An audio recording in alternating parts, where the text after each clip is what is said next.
Welcome to ICAN Intelligence. In this masterclass, we are diving deep into IAS 28.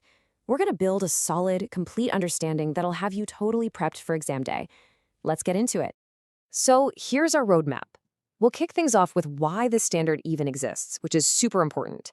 Then we'll walk through all the critical mechanics, step by step, and wrap it all up with a framework that you can take straight into your exam. All right, first things first. Before you can master any accounting standard, you've got to understand the problem it was created to solve. So what's the big idea behind IAS 28? Why do we even need it? Well, think of investment accounting as a spectrum of influence. On one extreme, you have control over another company. That's IFRS 10 territory, where you have to do a full consolidation. On the complete opposite end, you've got a simple passive investment, maybe about a few shares. That's just a financial asset handled by IFRS 9. IAS 28 was born to deal with that massive, crucial gap right in the middle. And this middle ground is where we find entities we call associates.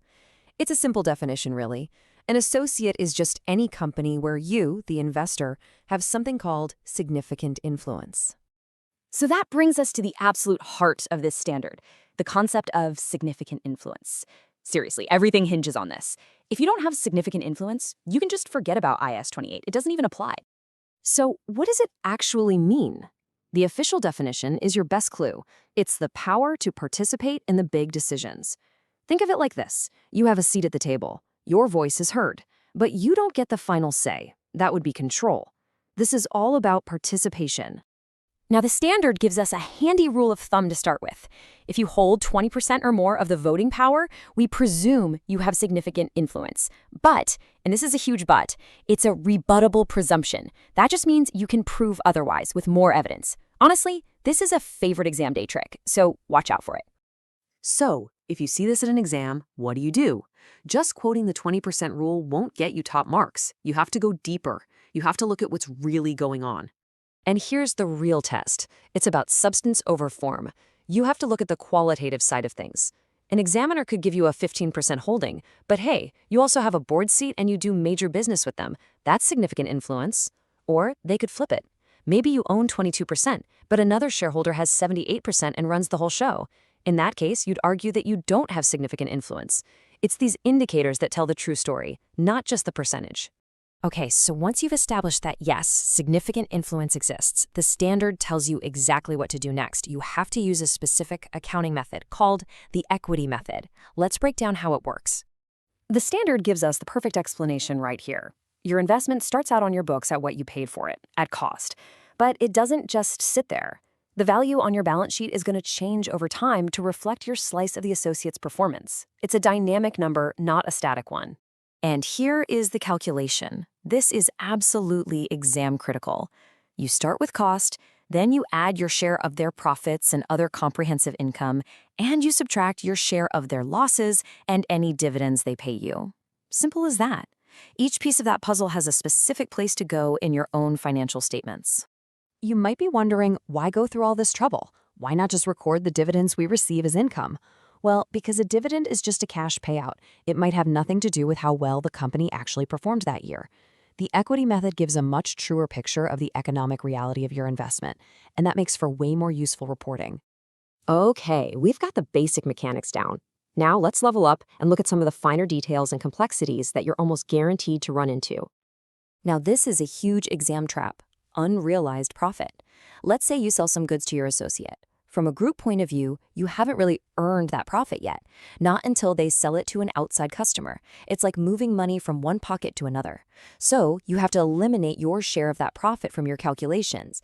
And it doesn't matter if the sale was downstream, from you to them, or upstream, from them to you. And there are a few more procedural rules you have to know. Any goodwill you calculate when you buy the investment gets bundled right into the investment's carrying value. It's not a separate line item. You also have to make sure their accounting policies line up with yours, and you have to use recent financial statements from them, no more than 3 months old. It's all about consistency. Another great exam-style question. What if the associate just keeps losing money? What happens when your share of those losses is more than what you originally paid for the investment? Can your investment go negative? The simple answer is no. You apply your share of the losses, sure, but only until the value of your investment hits zero. Once it's at zero, you stop. You do not create a negative asset on your balance sheet.